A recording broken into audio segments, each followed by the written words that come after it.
ಕೇರಳ, ಪಶ್ಚಿಮ ಬಂಗಾಳದಂತೆ ಕೇರಳದಲ್ಲೂ at a time ಚುನಾವಣೆ ನಡೆಯುತ್ತೆ. 5 ಸ್ಟೇಟ್ ಎಲೆಕ್ಷನ್ ನಡೆಯೋದು ಕೇರಳ, ಪಶ್ಚಿಮ ಬಂಗಾಳವನ್ನೂ ಸೇರಿದಂತೆ 5 ರಾಜ್ಯಗಳಲ್ಲಿ. ಇಂಥ ಸಂದರ್ಭದಲ್ಲಿ ಕೇರಳದಲ್ಲಿ ಕಾಂಟ್ರವರ್ಷಿಯಲ್ ಅಲ್ಲ, ಕರ್ನಾಟಕದ ದೃಷ್ಟಿಯಿಂದ ನೋಡಿದಾಗ ಕಾಂಟ್ರವರ್ಷಿಯಲ್ ಅನ್ನಿಸುವಂಥ ಕಾನೂನೊಂದನ್ನು ಕೇರಳ ಸರ್ಕಾರ ತರೋದಕ್ಕೆ ಹೊರಟಿದೆ.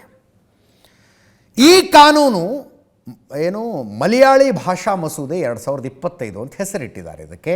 ಇದು ಜಾರಿಗೆ ಬಂದರೆ ಕೇರಳದಲ್ಲಿನ ಅಷ್ಟೂ ಸರ್ಕಾರಿ ಶಾಲೆಗಳಲ್ಲಿ ಫಸ್ಟ್ ಸ್ಟ್ಯಾಂಡರ್ಡಿಂದ 10th ಸ್ಟ್ಯಾಂಡರ್ಡ್ ತನಕ, ಮೊದಲನೇ ತರಗತಿಯಿಂದ 10ನೇ ತರಗತಿಯ ತನಕ ಫಸ್ಟ್ ಲ್ಯಾಂಗ್ವೇಜ್ ಅರ್ಥಾತ್ ಮೊದಲ ಭಾಷೆ ಮಲಯಾಳಂ ಆಗುತ್ತೆ. ಕಡ್ಡಾಯವಾಗಿ ಮಲಯಾಳಮನ್ನೇ ಕಲಿಬೇಕು ಅಂತ. ಕೇರಳ ಮಲಯಾಳಮನ್ನು ಕಡ್ಡಾಯ ಮಾಡಿದರೆ ಒಳ್ಳೆಯದಲ್ವಾ ಅಂತ ಅನ್ನಿಸಬಹುದು. ಕರ್ನಾಟಕದಲ್ಲಿ ಕನ್ನಡ ಕಡ್ಡಾಯ ಆದರೆ ಏನು ತಪ್ಪು ಅನ್ನಿಸಬಹುದು. ಆದರೆ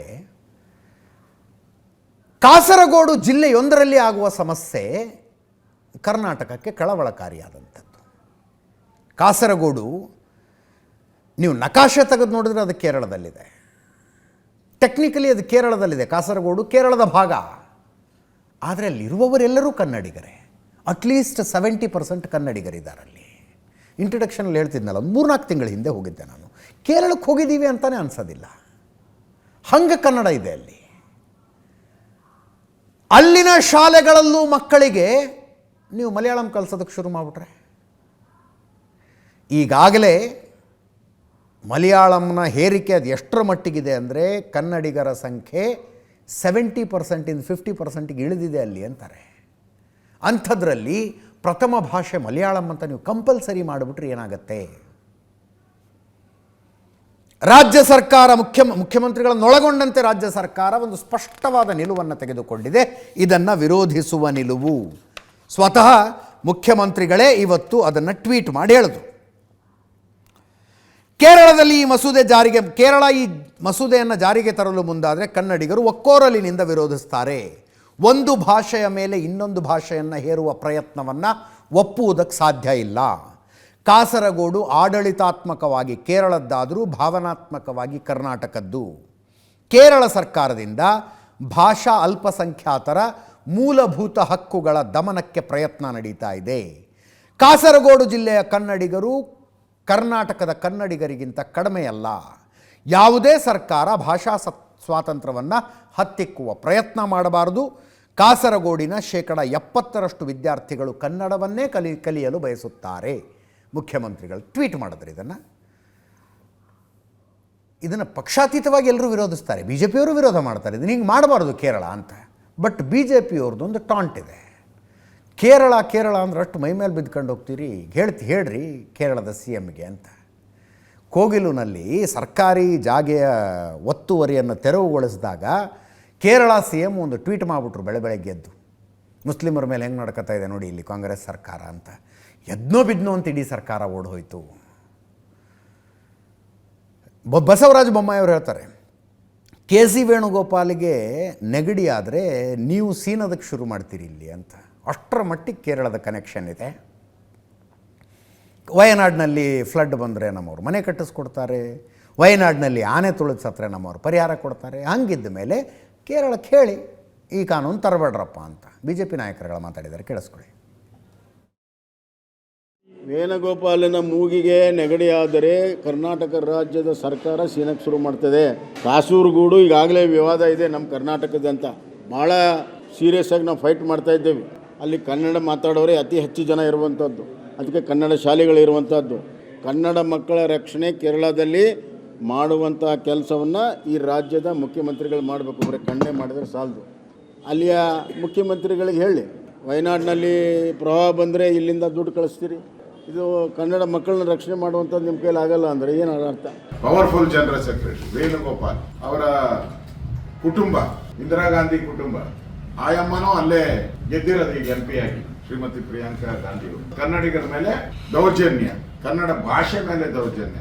ಏನಾದರೂ ಅವರಿಗೆ ಗೌರವ ಇದ್ದರೆ ಸಿದ್ದರಾಮಯ್ಯನವ್ರಿಗೆ ಇದಕ್ಕೆ ಉಗ್ರವಾಗಿ ಪ್ರತಿಭಟನೆಯನ್ನ ಮಾಡಬೇಕು. ಮನೆಗಳು ಅಲ್ಲಿ ನಮ್ಮ ಮನೆ ಬಿದ್ದೋಗವೆ, ದುಡ್ಡಿಲ್ಲ. 36,000 ಮನೆಗಳು ಕಟ್ಕೊಡ್ಬೇಕು ನಾವು. ಇನ್ನ ದುಡ್ಡು ನಮ್ಮ ಹತ್ರ ದುಡ್ಡಿಲ್ಲ. ಅವ್ರಿಗೆ ಹಣ 10 ಕೋಟಿ ಹಣ ಬಿಡುಗಡೆ ಮಾಡಿದ್ದಾರೆ. ಅಂದ್ರೆ ಎಲ್ಲ ಕೇರಳಕ್ಕೆ ಹೋಗ್ತಾ ಇದೆ. ಮುಖ್ಯಮಂತ್ರಿ ಇಲ್ಲಿ ಯಾರು ಅನ್ನೋದು ಇನ್ನೂ ನಮಗೂ ಅರ್ಥ ಆಗಿಲ್ಲ. ಉಪಮುಖ್ಯಮಂತ್ರಿನ ಮುಖ್ಯ, ಆದ್ರೆ ರಿಯಲ್ ಮುಖ್ಯಮಂತ್ರಿ ವೇಣುಗೋಪಾಲ್. ನಮ್ಮ ಗಡಿನಾಡು ಭಾಗದೊಳಗೆ ಕನ್ನಡಿಗರಿಗೆ ತೊಂದರೆ ಆಗುವಂಥ ಕೆಲಸ ಆಗುತ್ತೆ ಈ ಬಿಲ್ಲಿನಿಂದ. ಈ ಭಾಷೆಯಿಂದ ನಮ್ಮ ಕರ್ನಾಟಕದ ಜನರಿಗೆ, ಕನ್ನಡಿಗರಿಗೆ ತೊಂದರೆ ಆಗುತ್ತೆ. ಭಾಷೆ ಅಲ್ಪಸಂಖ್ಯಾತರ ರಕ್ಷಣೆಗೆ ರಾಷ್ಟ್ರಪತಿಗಳು ಕೇರಳ, ಕಾಸರಗೋಡು ಭಾಷಾ ನಿರ್ದೇಶಕನ್ನು ಕೂಡಲೇ ನೇಮಕ ಮಾಡಿಸ್ಬೇಕು. ಕಳಿಸಿ ಸಮಗ್ರ ವರದಿಯನ್ನು ತರಿಸ್ಕೊಂಡು ಕೇರಳ, ಕರ್ನಾಟಕ ರಾಜ್ಯ ಸರ್ಕಾರಗಳಿಗೆ ಕೇಂದ್ರ ಸರ್ಕಾರದಿಂದ ಅಭಿಪ್ರಾಯನ ಪಡೆದುಕೊಳ್ಬೇಕು. ಆ ಭಾಗದ ಜನರಿಗೆ, ಕನ್ನಡಿಗರಿಗೆ ಅನ್ಯಾಯ ಆಗೋಕ್ಕೆ ಕೊಡಬಾರ್ದು. ಆ ಭಾಷೆ, ಆ ಬಿಲ್ ತಂದಿರೋದ್ರಿಂದ ಆ ಭಾಗದ ನಮ್ಮ ಜನರಿಗೆ ತೊಂದರೆ ಆಗೋಕ್ಕೆ ನಾವು ಕೊಡೋದಿಲ್ಲ. ಅದಕ್ಕೆ ಕೇರಳ ರಾಜ್ಯಪಾಲರು ಈ ಬಿಲ್ಲನ್ನು ಅನುಮೋದನೆ ಮಾಡಬಾರ್ದು ಅಂತ ನಾವು ಒತ್ತಾಯವನ್ನು ಮಾಡ್ತೀವಿ. ಈಗ ಮುಖ್ಯಮಂತ್ರಿ ಈಗಾಗಲೇ ಅದರ ಬಗ್ಗೆ ಪ್ರಸ್ತಾಪ ಮಾಡಿದ್ದಾರೆ. ಅವರ ಕೇರಳ ರಾಜ್ಯದ ಜೊತೆ ಕೂಡ ಮಾತಾಡ್ತಾರೆ. ಯಾಕಂದರೆ ನಮ್ಮ ಕನ್ನಡಿಗರಿಗೆ ಮಾತೃಭಾಷೆ ಕನ್ನಡ ಇರೋರಿಗೆ ಕನ್ನಡ ಕಲಿಕೆಯಿಂದ ದೂರ ಆಗುವಂಥದ್ದು ಸರಿಯಲ್ಲ. ಸೊ ಅದು ಮತ್ತು ಕೇರಳ ಇತಿಹಾಸ ಇದೆ.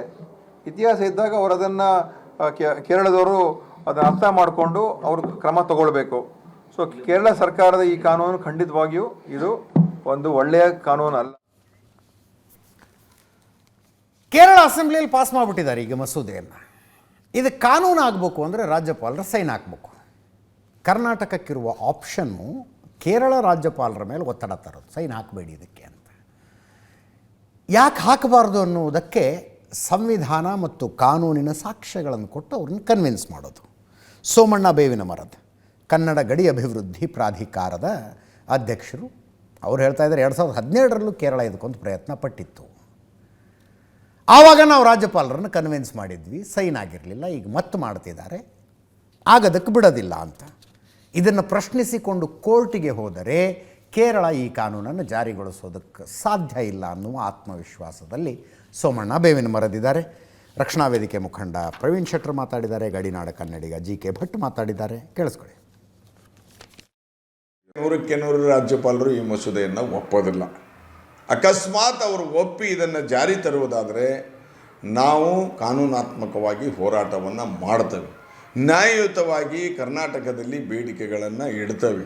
ಮಾನ್ಯ ಮುಖ್ಯಮಂತ್ರಿಗಳು ಮತ್ತು ಉನ್ನತ ಮಟ್ಟದ ಅಧಿಕಾರಿಗಳಿಗೆ ನಾವು ಹೇಳಿ ಅಲ್ಲಿಯ ಮುಖ್ಯಮಂತ್ರಿಗಳಿಗೆ, ಅಲ್ಲಿಯ ಉನ್ನತ ಅಧಿಕಾರಿಗಳಿಗೆ ಮಾತನಾಡಲಿಕ್ಕೆ ಮತ್ತು ಪತ್ರವ್ಯವಹಾರಗಳನ್ನು ಮಾಡ್ತೇವೆ. ಅದರ ನಿಟ್ಟಿನಲ್ಲಿಯೂ ಸಹ ಸಂವಿಧಾನದ ಏನು ಪರಿಚ್ಛೇದಗಳು 35, 29 ಇವೇನದಲ್ಲ ಇವನು ಉಲ್ಲಂಘನೆಯನ್ನು ಮಾಡ್ತಾ ಇದ್ದಾರೆ ಅಂಥೇಳಿ ನಾವು ಕೋರ್ಟಿನ ಮೆಟ್ಟಲನ್ನು ಏರುವುದರಲ್ಲಿಯೂ ಸಹ ನಾವು ಹಿಂಜರಿಯೋದಿಲ್ಲ. ಯಾಕಂದರೆ ಕನ್ನಡ ಭಾವನೆಗಳಿಗೆ, ಕನ್ನಡಕ್ಕೆ ಧಕ್ಕೆ ಬಂದಾಗ ನಾವು ಸುಮ್ಮನೆ ಕುಂದಿರುವಂಥ ಪರಿಸ್ಥಿತಿಯೊಳಗೆ ನಾವಿಲ್ಲ. ಬೆಳಗಾವಿಯಲ್ಲಿ ಅವ್ರ ಸಚಿವ ಸಂಪುಟದ ಸಹೋದ್ಯೋಗಿ ಮರಾಠಿಯಲ್ಲಿ ಮಾತಾಡ್ತಾರೆ, ಸರ್ಕಾರಿ ಕಾರ್ಯಕ್ರಮದಲ್ಲಿ ಮರಾಠಿಯಲ್ಲಿ ಮಾತಾಡ್ತಾರೆ. ಕನ್ನಡ ಭಾಷೆ ಕಾಸರಗೋಡಲ್ಲಿ ಉಳಿಬೇಕಂತಾದರೆ ಇವರು ಸಚಿವ ಸಂಪುಟ ಒಂದು ಸತಿ ಅಲ್ಲಿ ಹೋಗಬೇಕು. ಇದರೊಂದಿಗೆ ಇವತ್ತಿನ ನ್ಯೂಸ್ ಅವರ್ ಮುಗಿಸ್ತಾ ಇದ್ದೀವಿ. ನೇರ ದಿಟ್ಟ ನಿರಂತರ ಸುದ್ದಿಗಾಗಿ ನೋಡ್ತಾ ಇರಿ ಏಷ್ಯಾನೆಟ್ ಸುವರ್ಣ ನ್ಯೂಸ್.